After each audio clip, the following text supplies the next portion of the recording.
Son las 7 de la mañana y 1 minuto. Gracias por acompañarnos. Las bancadas de Creo, Integración Nacional, Partido Social Cristiano y Revolución Ciudadana apoyarán el proceso de control político, de juicio político en contra de la canciller María Fernanda Espinosa. Por sobre sus intereses particulares. La bancada de Creo fue la primera en ratificar la decisión adoptada luego de la inasistencia de la canciller María Fernanda Espinosa al Pleno. Quieren a la funcionaria censurada por una serie de incumplimientos en sus funciones. Los pactos deben ser respetados.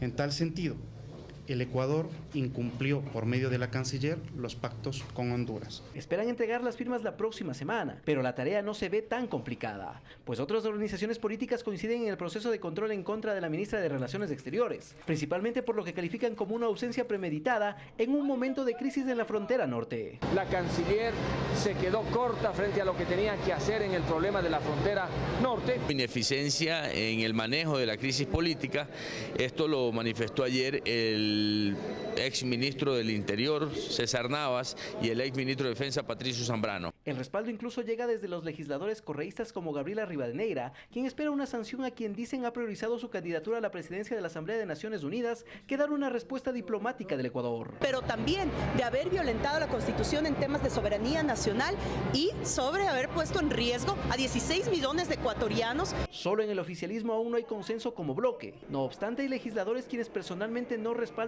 por completo a la funcionaria. Y ella, cualquier otro evento que haya tenido, debió estar acá con nosotros. Y vamos a actuar de manera objetiva. Si nosotros apreciamos que ha habido un cumplimiento de funciones por parte de la canciller, pues nosotros actuaremos según lo que eso diga. Así se espera que en las siguientes semanas se presente oficialmente el pedido para que decurran los plazos y las distancias establecidas para un proceso de juicio político.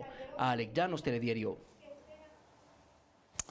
7 de la mañana, 3 minutos. Agradecemos a nuestro invitado por estar aquí, Fabricio Villamar, asambleísta de Creo. Buenos días. Siempre un gusto, Eduardo. ¿Cuáles son los argumentos para llevar a juicio político a la canciller?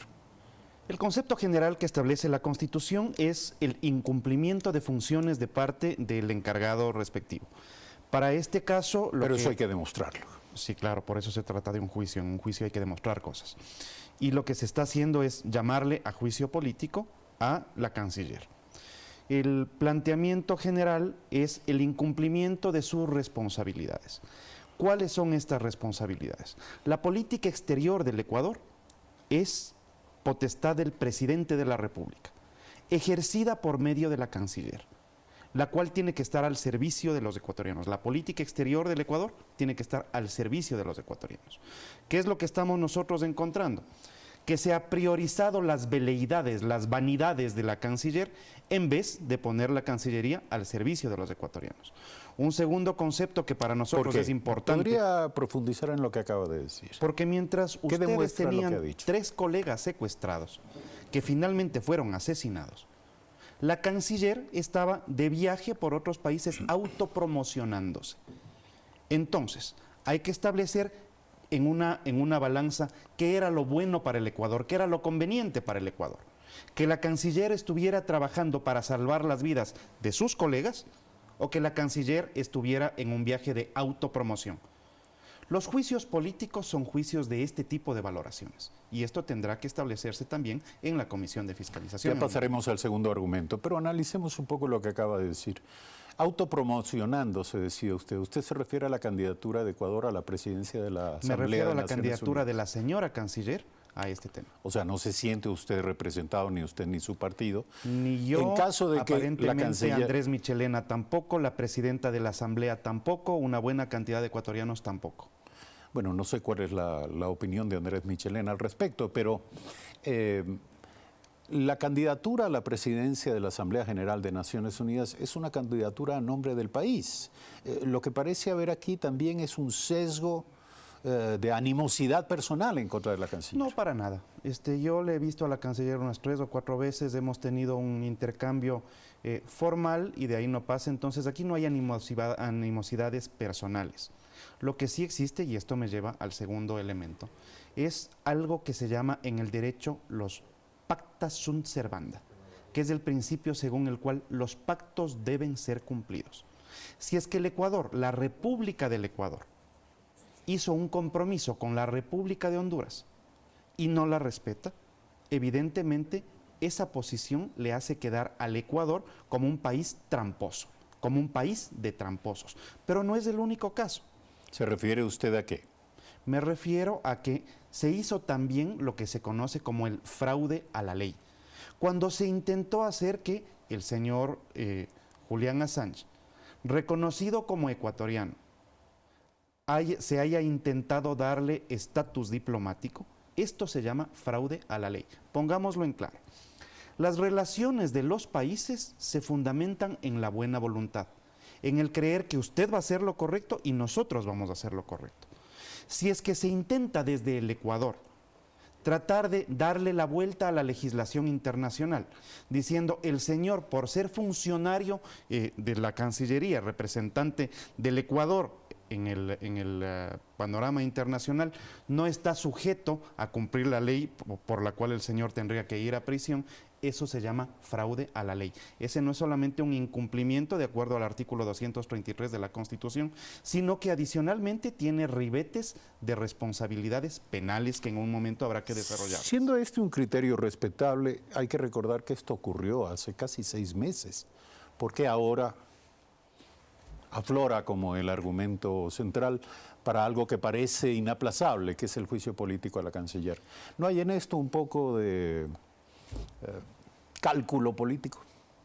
Es evidente que hay un cálculo político, porque un juicio político es político. Y lo que se está intentando demostrar aquí es el incumplimiento de funciones de la canciller.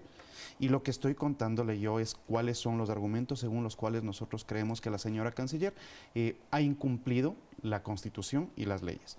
Hay otros argumentos que van a ser llevados por quienes sean los interpelantes. En esta parte, quienes estamos en la Comisión de Relaciones Internacionales, Seguridad Integral y Soberanía, lo que vamos a dar es darles el soporte al asambleísta Byron Zuquilanda, que estará al frente de este proceso, en el cual nosotros hemos recibido tanto al ministro de Finanzas, al ministro del Interior, al ministro de Defensa, a la canciller, y con esta información, con el acopio de esta información, es que se llega al proceso. Usted me pregunta, ¿por qué 6 meses después? Porque un juicio político es algo serio. No es una cosa que se puede presentar de la noche a la mañana y requiere el acopio de información y la sustentación de esta información contrastada con la legislación que nosotros creemos que se ha violado. Más allá de los argumentos que usted señala, y claro, cuando hablamos de cálculo político me dice, evidentemente es un cálculo político, pero cuando lo digo me refiero a que parece que es una acción orientada a calmar los apetitos de una asamblea que tiene que hacer control político, evidentemente. No lo ha hecho en el último tiempo de ninguna manera, pero ahora luce o aparece la canciller María Fernanda Espinosa como una presa posible para fagocitar en este negocio de la política. Mi pregunta es, por cierto, el otro argumento tiene que ver, y no quiero dejarlo pasar, con el tema de Honduras. Decía usted que el Ecuador incumplió con Honduras. Ese compromiso fue hecho por Ricardo Patiño en su momento. Sí. Luego fue cuestionado por la propia Cancillería porque no se cumplió el cruce de información que debía, de manera, digamos, protocolar, producirse entre ambas cancillerías para concretar finalmente ese apoyo. Pero al inicio de esta entrevista usted dijo una canciller que no ha respondido a los intereses de los ecuatorianos. ¿No es una contradicción que usted la lleve a juicio por no responder a los intereses de Honduras? No. Cuando nosotros decimos que es necesario llevarle a juicio político es porque ella representa la política exterior del Ecuador por parte del presidente de la República. Entonces, usted no le lleva a juicio político al presidente de la República, sino a su representante. Los ministros son fusibles, no nos olvidemos de eso. Cuando nosotros nos planteamos que el Ecuador como país, independientemente de que haya sido el anterior canciller, es la voz del Ecuador, pongámoslo en estos términos. Para parafrasear, para poder poner un parangón sobre lo que usted estaba diciendo, es más o menos como decir, no, pues es que la deuda externa la contrató el anterior ministro, ¿cómo vamos a pagar con el actual ministro? Esto no funciona así. La institucionalidad de la República se respeta independientemente de quién sea el ministro. Lo que estoy diciendo es, una vez que la Cancillería ecuatoriana, independientemente de quién haya sido el canciller, hizo un compromiso y el Ecuador no lo respeta, eso le causa un daño a la imagen del país. Y por eso tiene que responder quien ostenta la titularidad de la Cancillería. Ahora, Pero hay ¿sabía más usted cosas. que el compromiso que se hizo con Honduras fue a cambio de que Honduras apoye al candidato ecuatoriano a la Corte Interamericana de Derechos Humanos en Costa Rica? Y este era el candidato, el expresidente de la Corte Constitucional, Patricio Pazmiño, candidato del canciller Ricardo Patiño. Esto, desde el punto de vista de la política, ¿no les hace ruido a Fíjese ustedes? una cosa, Eduardo. Usted está planteando que una persona era candidato de un nombre. Y lo que nosotros necesitamos es la recuperación de la institucionalidad. Si parte de las cosas por las que se tiene que llevarle a juicio político y probablemente a censura y destitución a la canciller, es por utilizar la Cancillería para su beneficio particular y no para el servicio de los ecuatorianos. ¿Por qué en el caso de la canciller Espinosa se aduce eso y no en el caso del canciller Patiño? Porque en el caso del canciller Patiño nosotros no podemos accionar ya, porque el canciller Patiño dejó de ser funcionario sujeto a control político. Y nosotros tenemos exactamente un año para hacer esto. El 24 de mayo, y esto nos pone tal vez en otro punto de discusión para no perdernos, pero el 24 de mayo yo creo que el panorama político del Ecuador cambia.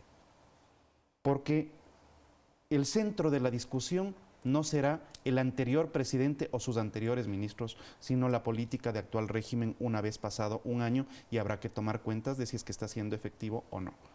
En términos generales, y ya que usted me invitó para que conversemos del juicio a la ministra de Relaciones Exteriores, yo creo que la señora no puede representarnos más. Yo creo que la señora priorizó sus veleidades a la vida de sus colegas, de ecuatorianos. Tenemos 7 muertos en la frontera, una patrulla desaparecida hace 2 días. La canciller ni siquiera se presenta a rendir cuentas al Pleno de la Asamblea, cuando todos los funcionarios están obligados a rendirle cuentas a los asambleístas y a los ecuatorianos. Es el mínimo de responsabilidad que se le puede pedir a un funcionario público. El tono de mis preguntas no tiene que ver con una defensa de la canciller, simplemente entender cuáles son las motivaciones detrás de este juicio político que apela a razones que no son... digamos, frente a las cuales hay una reacción no muy inmediata. Me refiero concretamente al hecho de que hace 6 meses se produjo lo de Assange y recién hay una reacción de parte de estos bloques políticos, pero usted ya lo aclaró. Yo quisiera preguntarle, si me permite, sobre el tema de las anunciadas reformas a la Ley de Comunicación. ¿Cuál será? Está muy pronto, muy próximo a ser enviado a la Asamblea Nacional. Este proyecto, entiendo que en las próximas horas se enviará el proyecto de reformas a la Ley de Comunicación. ¿Cuál será la posición del bloque de Creo? El primer juicio político que lleva la oposición después de 13 años con éxito fue el que yo seguí en contra de Carlos Ochoa y que terminó con su censura y destitución. Y mientras estábamos en el debate ni siquiera versó sobre el incumplimiento de las funciones de Carlos Ochoa, que estaba patentemente comprobadas, sino que giró en torno a la Ley de Comunicación. Y durante el debate pudimos darnos cuenta de que toda la Asamblea, de todas las bancadas, están claros sobre la necesidad de una reforma a la ley. También es necesario reconocer que la Constitución de la República establece la necesidad de la existencia de una ley de comunicación, no necesariamente esa ley de comunicación. Hay algunos principios que tienen que surgir para un futuro proyecto de ley de comunicación. Me parece que estos son los que emanan de los tratados internacionales, que tienen que considerarse como derechos de los ecuatorianos extendidos por norma constitucional, y yo creo que en eso podemos estar de acuerdo. Pero en la práctica podemos entender que la ley de comunicación vigente no sirvió para garantizar los derechos de la comunicación, sino más bien para coartarlos. Y en tal sentido, nuestro bloque estará de acuerdo en primer lugar, una derogatoria, en segundo lugar... ¿Una derogatoria de la ley en su conjunto? Pero por supuesto. En segundo... Por lo tanto, no apoyarían una reforma. Pero es que, pongámoslo en estos términos. Si es que usted va a reformar casi completamente la ley, o vamos a extraer los capítulos correspondientes a comunicación para dejar los que se refieren, por ejemplo, a organización de medios de comunicación, y tendremos que cambiar un artículo, una parte de la ley, de los dedicados a quienes se dedicaban al negocio de la publicidad, que se hicieron una ley para ellos y que prontamente tendrá que perseguirlos la justicia. Usted sabe de quiénes estamos hablando. Entonces me parece que cuando hablamos de eso, hablamos de la derogatoria de esa parte de la ley. No decimos quedarnos sin ley. decimos que hay que buscar una ley que proteja los derechos de los ecuatorianos. Es una forma de decir, si me permite, Pero estoy por tratando supuesto. de entender lo que usted está diciendo. Es una forma de decir, no apoyamos, pero sí apoyamos. No, al ¿No? contrario. ¿Al contrario? Decimos, apoyamos y apoyamos 100% la necesidad de que el Ecuador tenga una ley de comunicación. No esta. No esa ley de comunicación. No esta reformada. Porque las reformas que se hagan pueden ser o tenues o profundas. Yo tengo la sensación de que el gobierno va a ser bastante preciso en hacer una reforma bastante profunda. Y cuando se haga una reforma bastante profunda vamos a estar hablando de otra ley. Bien, pero ¿estarían ustedes de acuerdo en todo caso con la desaparición de la Con la superintendencia? desaparición de los artículos que han hecho de la ley de comunicación un instrumento de persecución, entre esos la superintendencia, entre esos esta posibilidad abierta que tenía el Estado, por medio del gobierno, de llevarle al Ecuador a una sola forma de pensar. De tal manera que sí, estamos dispuestos a ir a una reforma profunda a la ley de comunicación, llámese como se llame. Gracias, Fabricio Villamar, asambleísta por Creo, esta mañana aquí en Primera Impresión. 7 de la mañana, 17 minutos.